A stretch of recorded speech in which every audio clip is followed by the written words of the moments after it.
Okay. Time to finish the book of Judges. Judges 21. So Benjamin has been almost completely destroyed. A few hundred of the men have managed to escape and hide out in the caves. But all the rest of the fighting force fell in the battle, and then the Israelites went around and destroyed all the towns and villages, and put everything to death by the sword and set on fire, all the survivors, all the old men, all the children, all the women, all the animals. So there is nothing left of Benjamin except the few hundred men that escaped and are currently hiding out in caves. The men of Israel had taken an oath in Mizpah. Not one of us, but this is back before when they all first gathered in the beginning of chapter 20. So they were talking about this amongst themselves before the rest of the account in chapter 20 happened. So here's a vow they had taken. Not one of us will give his daughter in marriage to a Benjamite. We're going to wipe him out, and we're not going to help him repopulate either afterwards.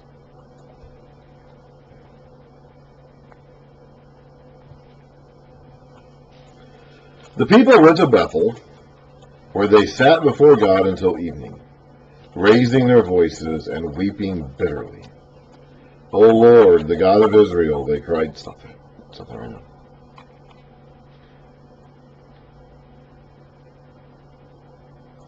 O Lord, the God of Israel, they cried, why has this happened in Israel? Why should one tribe be missing from Israel today? There's going to be an empty spot at the table from now on, because they have wiped out the Benjamites. Now, they probably are sincere about this. I talked before about questioning the sincerity when they repent before the Lord at different times, but they probably are sincere about this. Losing a tribe. They didn't actually originally gather to wage war against all the tribe of Benjamin. Their initial purpose for gathering was simply to root out the criminals who were responsible for this heinous act and to punish them. Their initial purpose was not into waging a civil war against the entire tribe of Benjamin.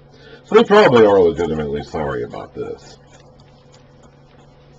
Early the next day, the people built an altar and presented burnt offerings and fellowship offerings. Then the Israelites asked, I don't know if they're supposed to do that or not.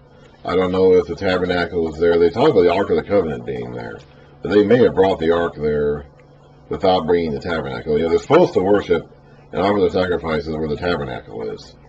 And there's no indication the tabernacle is here. The Ark may be here, but the tabernacle apparently is not. So I'm not sure if they're supposed to be doing this. I'm not sure if this, I mean, it may be. I mean, I really don't know. It's kind of fuzzy to me. Then the Israelites asked, who from all the tribes of Israel has failed to assemble before the Lord? Now, they didn't actually ask God, when they were crying and complaining the previous day, they didn't actually ask God what to do about the problem. They just asked, why has it happened? What's going, why should one try to do anything? But they didn't ask him for a solution to the problem.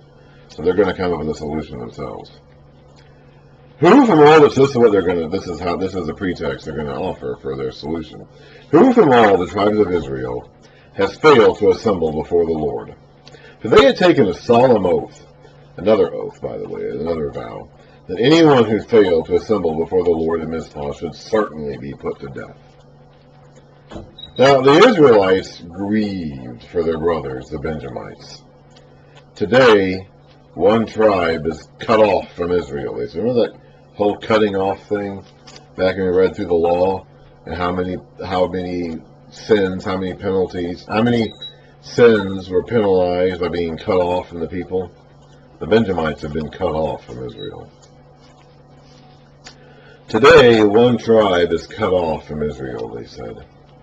How can we provide wives for those who are left, since we have taken an oath by the Lord not to give them any of our daughters in marriage? And they need wives because all their women have been killed.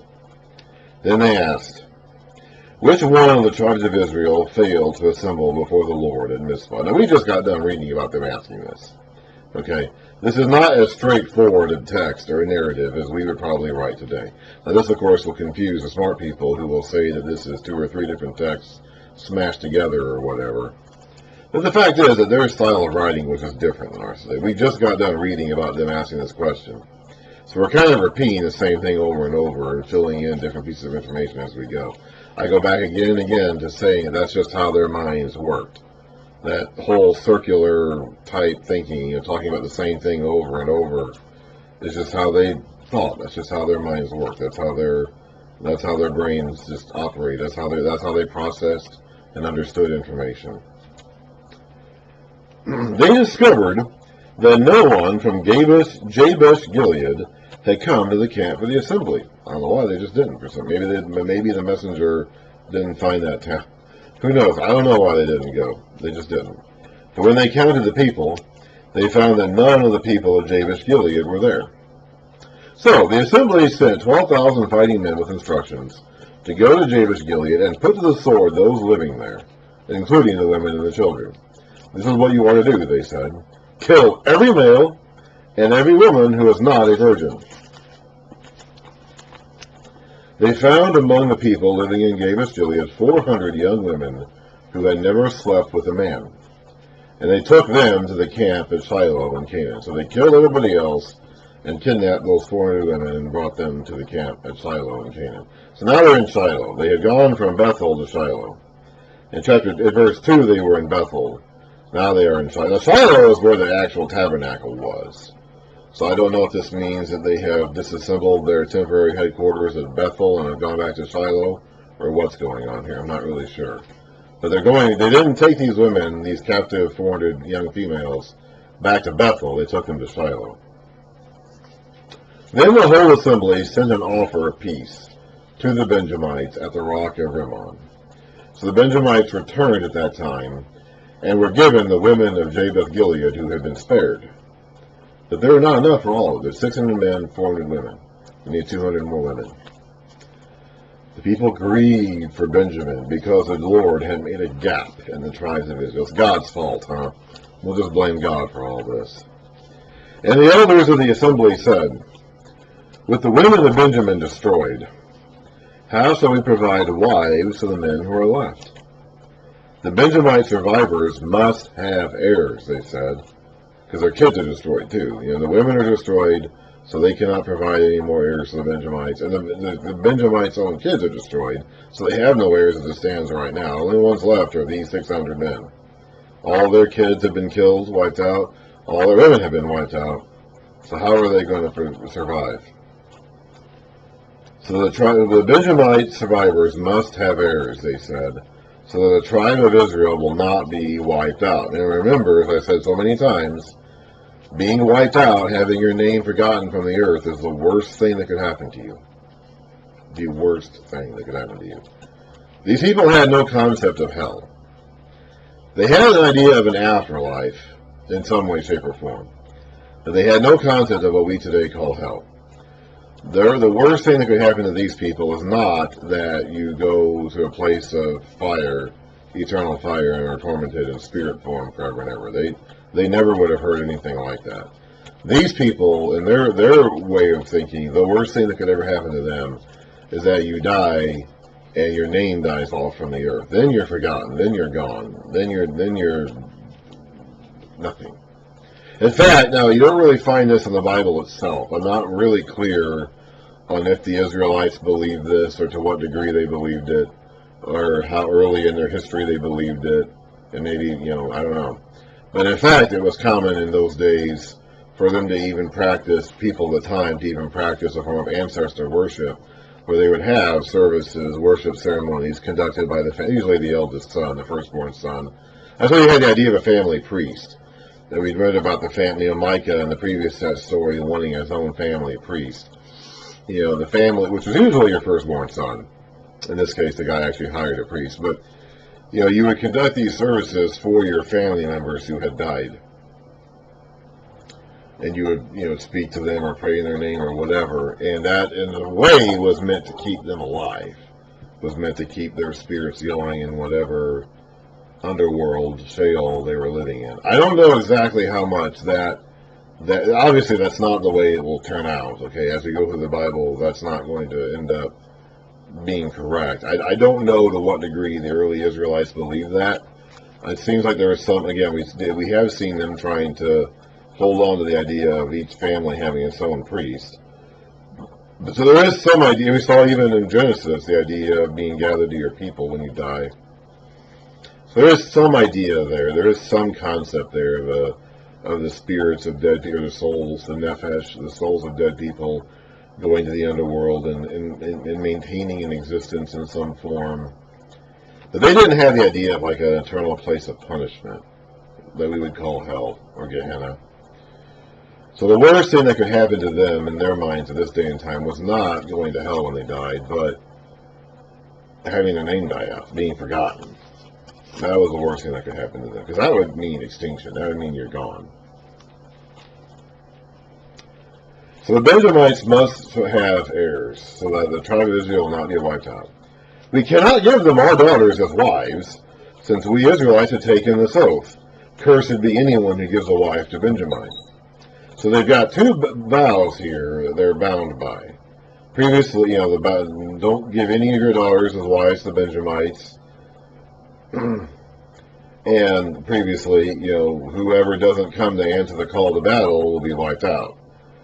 And they have to follow these vows. They have to maintain these vows, because if they don't, then that's worse than even if they had not made the vow in the first place. We saw that back with Jephthah, too. The idea of taking a vow, even if it's a foolish vow, and then not fulfilling that vow is very, very, very, very serious. But look, there is an annual festival of the Lord in Shiloh. Remember, there are 3 festivals that they had to follow. The festival of the first fruits, the festival of tabernacles, and the festival of, the weeks? Hang on a second here. Dum dum. It's covered in a few different places in the law. Let us go back to Leviticus. That's the priest section. That's the Day of Atonement. That's something different. Feast of Weeks, Feast of Trumpets. That was the other one, and the Feast of Passover. Yeah. Here we go. Passover, the sacred assemblies you were to proclaim. The Passover, and the Feast of First Fruits, and then the Feast of Weeks.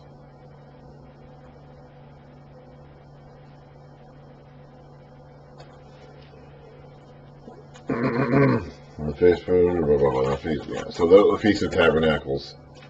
So it's one of those. I'm not entirely clear on which one, but one of those annual festivals that they're supposed to gather in at Shiloh. Eventually they'll do this in Jerusalem, but they don't have Jerusalem yet, so the tabernacle is currently at Shiloh. But the annual festival of the Lord is in Shiloh, to the north of Bethel, and east of the road that goes from Bethel to Shechem, to the south of Lebonah. So they need to know where this place is, because they haven't been going there regularly, huh?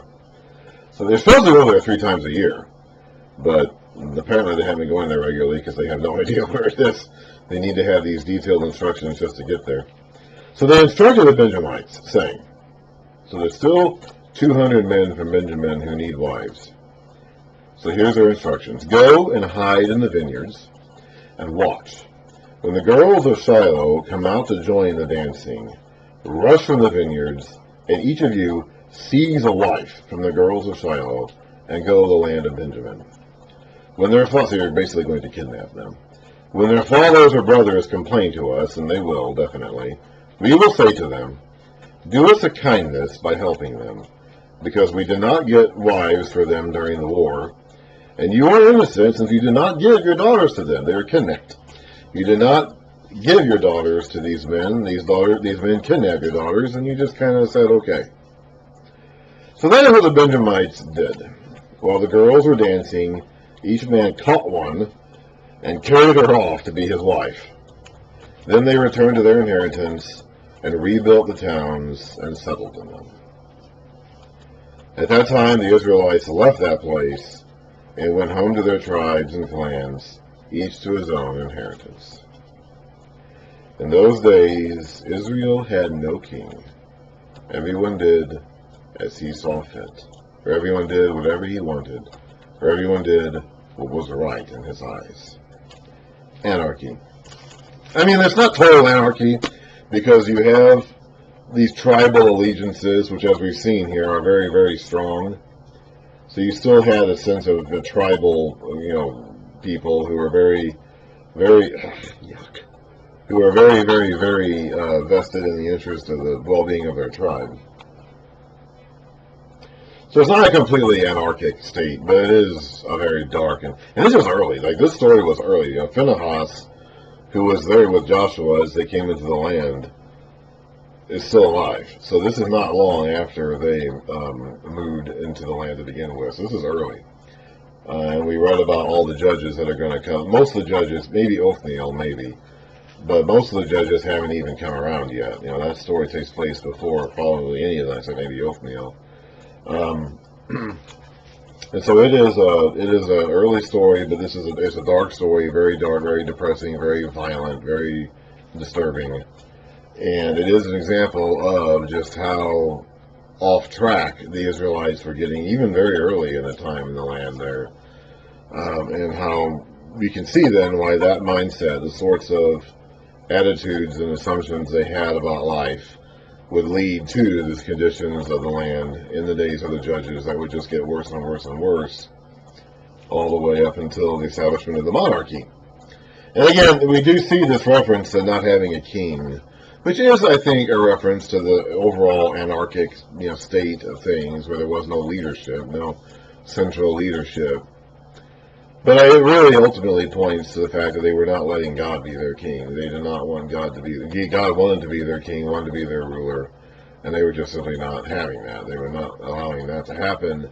So they were supposed to look to God for their guidance. Again, even in that story we just got done reading, they only talked to God a couple of times, and even then it was just to confirm what they already wanted to do. So that is the story of the book of Judges. We're going to move on into Ruth now.